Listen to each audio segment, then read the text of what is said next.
Henry? Yeah. So Henry's been with CAL FIRE for a while, and he was an actual firefighter prior to that. But he's now the supervisor for Southern California for urban forestry, and I will just turn it over to Henry because you're looking to hear from him, not me. Go. Great. Thank you, Igor. Good afternoon, everybody. I'm Henry Herrera, CAL FIRE Urban Forestry Supervisor for Southern California. So I oversee all the urban forestry projects from Ventura to LA to San Bernardino, Riverside, down to the Mexican border. We have a staff of 4 urban foresters covering all the Southern California counties, in addition to me, and our newest addition, Antonio Ferrer, who's right over here. He's our forestry aide. And he will be helping us with on-the-ground inspections. So as you heard Miranda mention, the funding has increased exponentially. When I came into the program 5 years ago, the most we had awarded in grants was about $20 million. Then about a year later, that went up to about $30 million. And this past year, we've awarded 150 already, and we're in the process of awarding another 30 million through Inflation Reduction Act funds that we received from our partners with the Forest Service. So thank you to the Forest Service. And that's what I'm going to talk about today, the Inflation Reduction Act grant program that we have available through the CAL FIRE Urban Community Forestry Program. So just a little bit of background, I want to touch on a few definitions. The CAL FIRE Urban Forestry Program operates under the authority of the California Urban Forestry Act of 1978, which states that we will work to expand and improve the management of trees and related vegetation in communities throughout California. Within that act, there are a few definitions that I wanted to go over. One is urban forestry. What is urban forestry? And per the act, it's defined as the cultivation and management of native or introduced trees and related vegetation in urban areas for their present and potential contribution to the economic, physiological, sociological, and ecological well-being of urban society. Another definition in the act is urban forest, and that's defined as native or introduced trees and related vegetation in the urban and near urban areas, including but not limited to urban watersheds, soils and related habitats, street trees, park trees, residential trees, natural riparian habitats, and trees on other private and public properties. And then the last definition is urban areas, defined as an urban place, as that term is defined by the U.S. Department of Commerce, of 2,500 people or more. That definition has changed over the years by the Department of Commerce. I think currently, or it was most recently defined as an urban place with 5,000 people or more. And now most recently, they're defining it, I believe, by the number of habitable structures within an urban area. We're still using the definition in the Urban Forestry Act, which defines it as an urban place with 2,500 people or more. And that's important because we only fund projects within urban areas. And the Department of Commerce actually has maps that show where those urban areas are. If you ever want to know where they are in your area, I'd be happy to help you. I'll have my contact information, but it's probably quick if you send me an email. It's not easy finding those maps. And I'd actually challenge any one of you to go onto their website and try to find one for your area and let me know if you're successful. I've always been curious to know how many people have been able to do that. I've spent a lot of time. And now we're working with some internal GIS staff to try to make those areas more easily available on our website to the public. So now I'll go ahead and start talking about the current urban and community forestry grant opportunity that's available. We have $30.8 million available for urban and community forestry grants. Miranda mentioned California received the most, more IRA grant or funds to the state than any other state. And part of that reason was because the state of California was able to match every dollar using state funds. The next state that received the most was Texas, and we received twice as much as Texas did. So the possible awards can range from $150,000 to $1.5 million.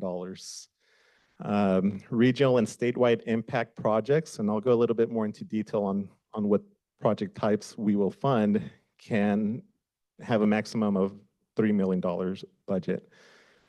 Eligible entities include local government agencies, cities, counties, special districts like school districts, resource conservation districts, federally recognized tribes, and nonprofit organizations. 100% of the funds must be spent in disadvantaged and low-income communities. And we provide 4 tools that you can use in the grant guidelines to identify those communities. In the past, our program has required at least about 80% of the funds that be spent in disadvantaged communities. Usually we get twice as much money requested for the projects that we fund. So usually the majority of our funds go to disadvantaged communities, but in this case, 100% of the funds will go to disadvantaged communities. The project area must be in an urban area, an urban cluster, or immediately adjacent to an urban area.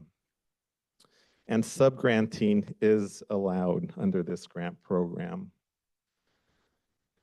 A few changes, if you're familiar with our previous grant programs, these are just a few changes from previous state-funded programs to IRA-funded grants. Equipment is defined as an article of non-expendable, tangible personal property having a useful life of no more than 1 year and an acquisition cost of $5,000 or more per unit. The indirect cost maximum is 10%. In the past, it's been 12% most recently. There are no post-grant funds available for post-grant maintenance of trees after the grant performance period has ended. And advance payments may not exceed 5% or up to $50,000 of the total project budget and must be fully utilized within a 90-day period. These are the 6 different project types that we can fund. The first one is our most popular project type, the urban forest expansion improvement. Those are tree planting and associated cost, such as site preparation, the creation of bioswales, the removal of concrete, and that can range from a minimum of $150,000 to $1.5 million to plant trees in urban areas and public spaces. The second project type is urban forest management activities. That can also be a minimum of $150,000 to $1.5 million. And those types of activities can include municipal tree inventories, the writing of urban forest management plans, urban forest mapping and analysis, urban forest policy, tree ordinance development or improvement.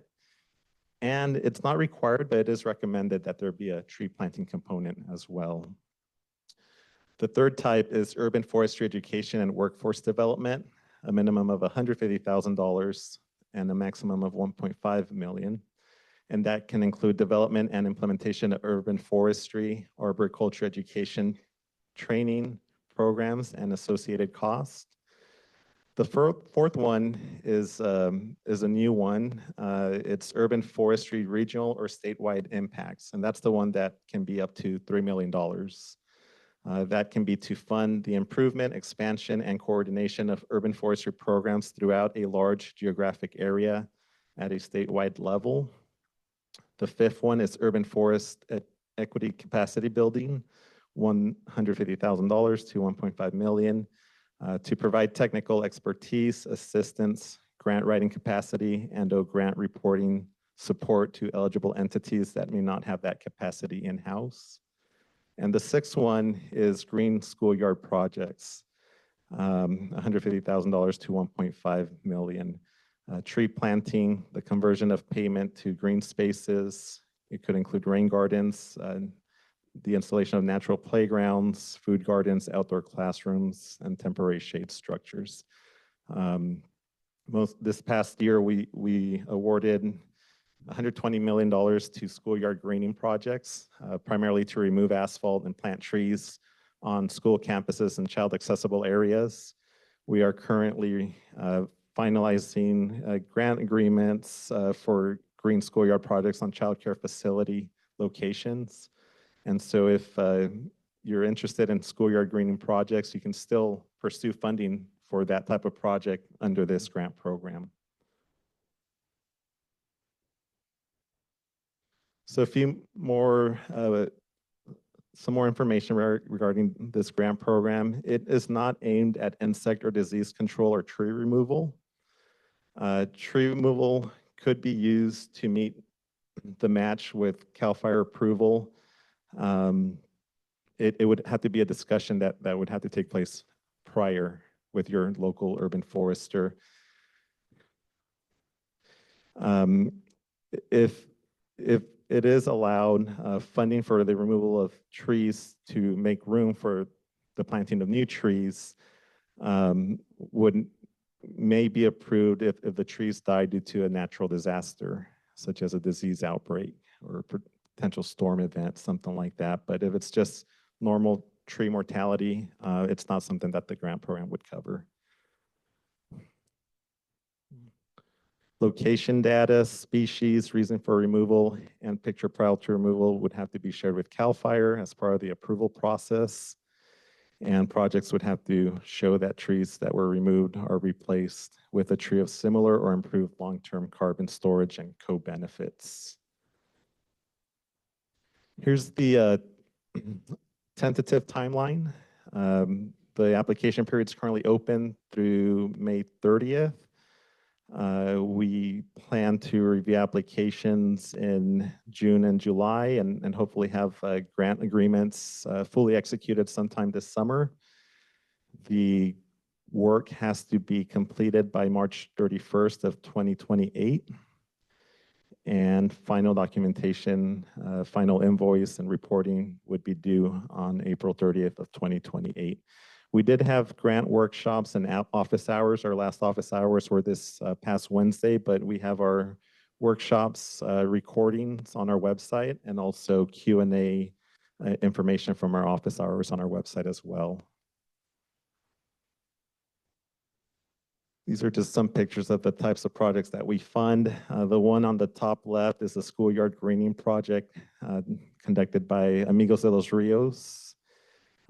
Some tree planting projects on parkways. This picture on the bottom or on the right side, you can see the creation of some tree wells to plant trees on a sidewalk that's next to a school. Trees being parked in or planted in parks, and then a sample of the signage that we do require on the project sites with information of our grant program and the funding source.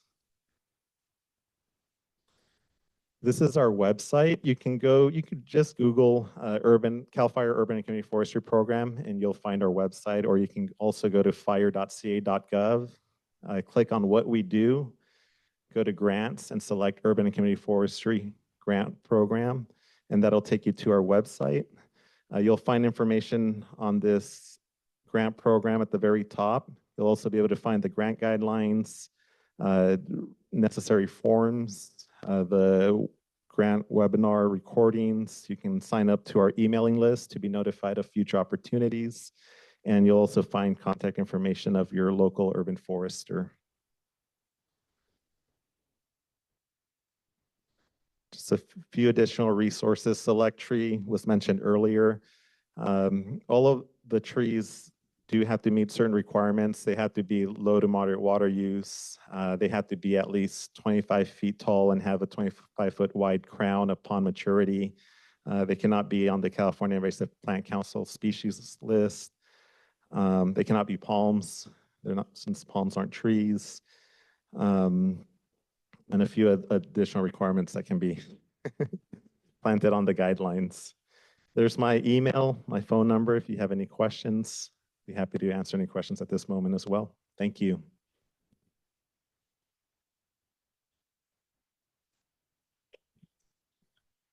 Thank you very much, Henry. All right, question time. All right, Megan's gonna go back there and I will go up here. You're first, go. So a quick question. The reason why we need to plant all these trees in low-income areas is because the mature trees that used to be there were taken down or came down because of disrepair and lack of care because there was no funding for it. Is there any kind of grants that lean more towards the pruning and maintenance of large mature trees to preserve them versus the planting of new trees? So we don't fund maintenance of trees that are existing trees. We just fund the maintenance of trees during the grant performance period. And with state funds, we can fund the maintenance of grant funded trees for 3 years after the grant ends, but no post-grant maintenance during with Inflation Reduction Act funds. That's, our grants are meant to kind of get projects started, start programs, get them together and get the ball rolling. But state funding isn't meant to care for trees long-term. That's really something that we would hope that the local government would be able to do.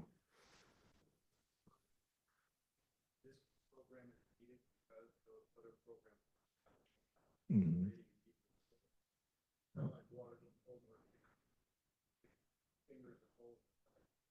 Yeah.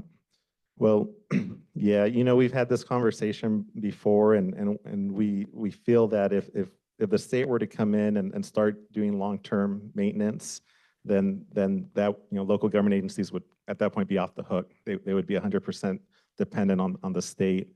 And so we're trying to work with cities and local government agencies to find ways, or perhaps change the way of thinking to care for the trees. And it's if we maintain for trees upfront long term, the benefits are really going to be where the savings are in the end. So I think it's kind of like a thought process. If you invest here, you can save money in other places because of the upfront investment. Yeah. Great, thanks, Henry. For those of us that have school greening planning grants, are we eligible for this program? Could you speak maybe a little to, if we are, what might be an overlap in that our planning grants might end later than the new grants start, if that makes sense? Yeah, so you are eligible. If you have a green schoolyard grant currently, you can apply for one of these grants. If you have a planning grant currently through CAL FIRE Green Schoolyard Grant, that means it'll end later this year, at the end of the year, I believe, at the end of December. So if that's the case and you're looking for funding to implement that project, it might be best for you to maybe wait another year until you have that completed, because at this point you wouldn't be able to start project implementation. So I would probably recommend to wait for future funding sources. Once you complete the planning, at that point, you're ready to start planning your implementation or putting your implementation plans together. Yeah. Mm-hmm. Hi, Henry. Thanks so much. Hey, how's CAL FIRE feeling about grazing right now? We've been using sheep and goats. Super expensive, but it's really effective. Is there any funding in this for grazing practices? Not under this grant program. I think there may be some funding under the fire prevention grant program. And I know when I worked at the unit in fire prevention, forest health, that was something that we were looking into. And it's my understanding that CAL FIRE has done some environmental reviews to do some of that work within state responsibility area. So I'd recommend you look into other funding sources that might be more geared towards fire risk reduction. You're welcome. I believe there was at one point we had seen with the new CAL FIRE rounds a requirement for a 3-foot width minimum. Is that true? Yeah, so if you plant a tree, there is a minimum requirement that there be a 36 square foot area. And it doesn't have to be an exact square, 6 by 6. It could be a rectangle, it could be a circle, but it cannot be any less than 3 feet wide. I asked because we work in historically redlined communities where plantable space is at a minimum, and where we have plantable space, it's sometimes it won't meet that requirement. So by success metrics of our previous CAL FIRE grants, trees that have been established and look really well in our neighborhoods wouldn't, I think, qualify for that grant. And I don't know, maybe if that's a follow-up conversation to have. We talk with Tanner pretty frequently, so maybe I don't know if that's something we can navigate internally, or if it's sketched in stone and it's not. Yeah, it would, it's from what I've experienced and looked into it, it would have to meet that minimum requirement, 36 square feet. If the sidewalk is wide enough, or there's an opportunity to expand that parkway or that tree well, then we can fund the removal of concrete to help meet that requirement. But I understand that may not be the case if the sidewalks are too narrow.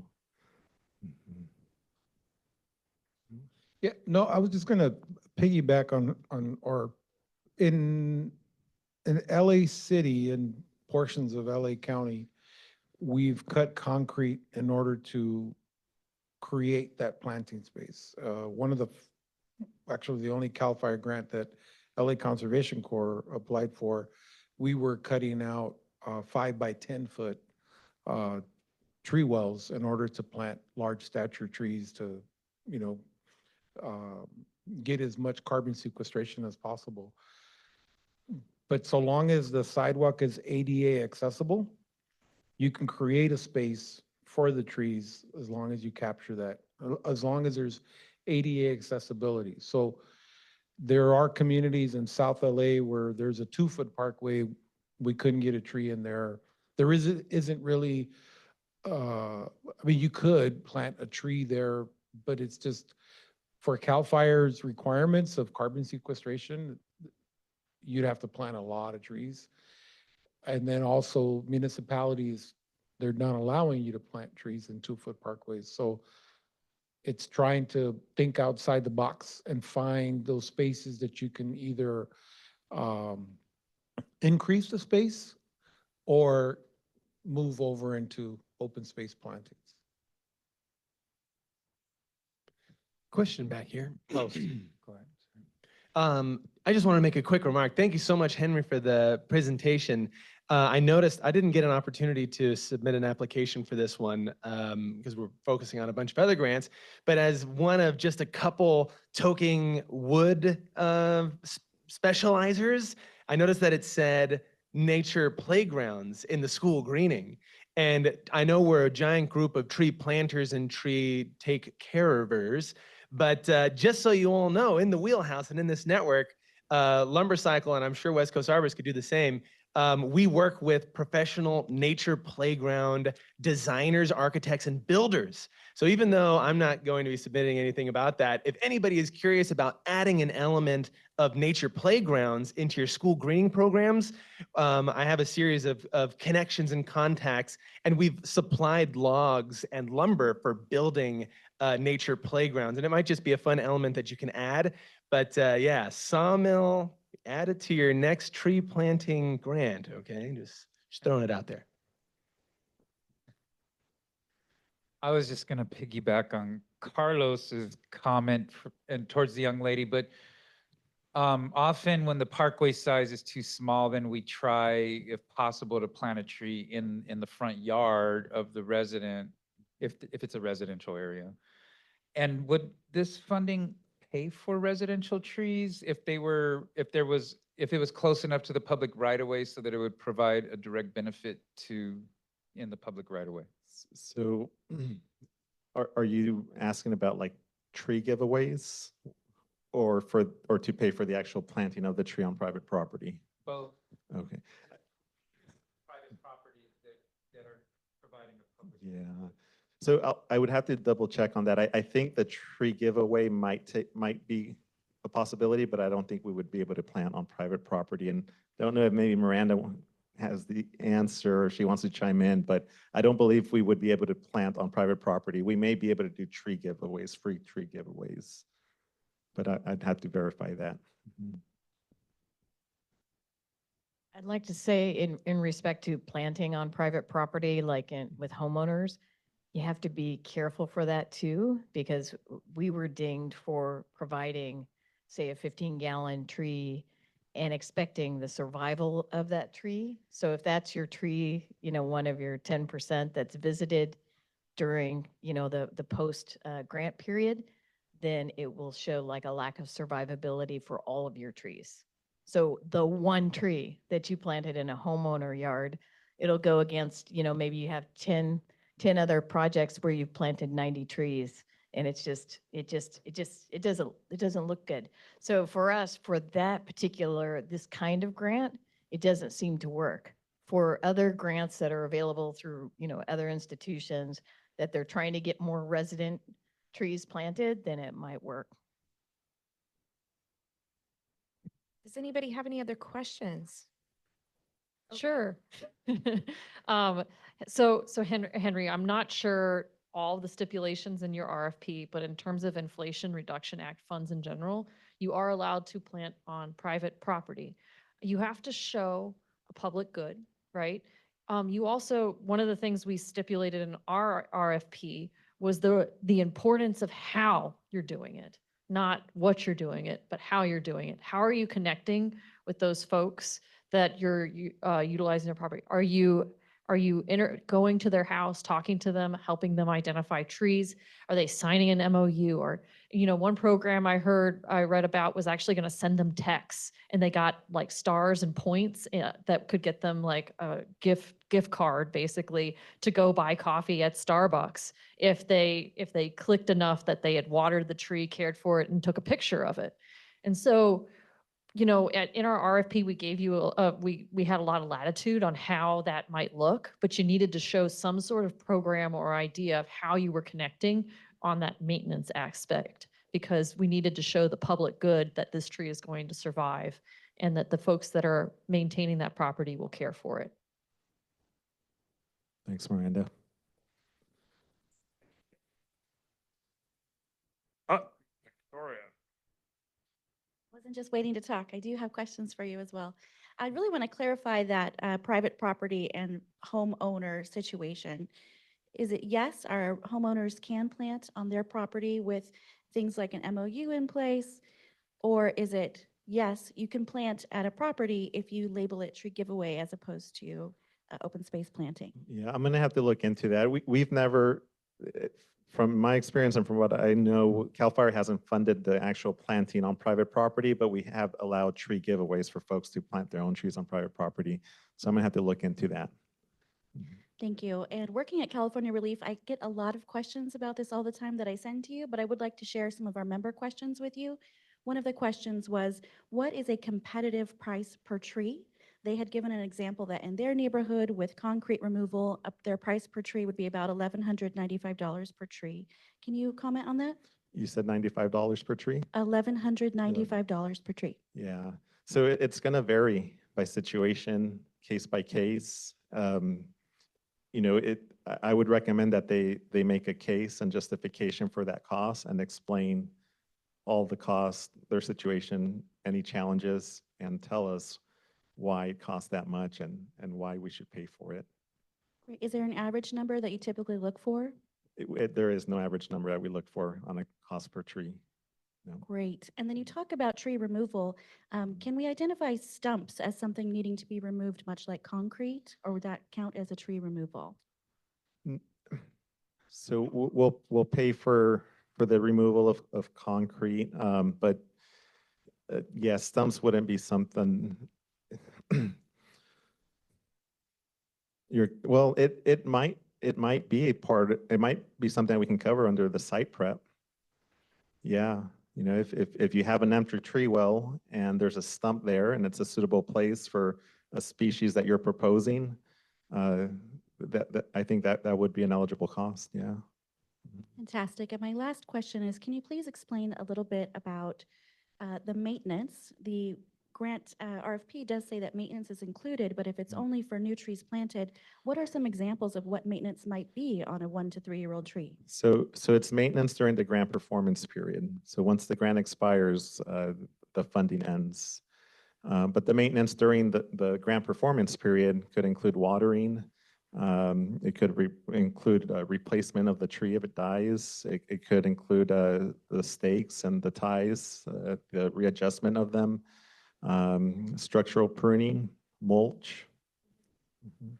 Fantastic. Thank you very much. You're welcome. Okay, it's like we've got one more question. Would maintenance also include, let's say, after, right after a planting, if trees were vandalized or stolen, would that count as replacement? Yes, yep. I would suggest you definitely take that into account. Mhm. Yep, that does happen. All right, Henry, thank you very, very much. Standing ovation for both Henry and Miranda. Fantastic. So I did want to thank you. Please don't hesitate to reach out to me wherever you are in the state. I'd be happy to put you in contact with your local urban forester. And I also wanted to wish all the moms a happy Mother's Day.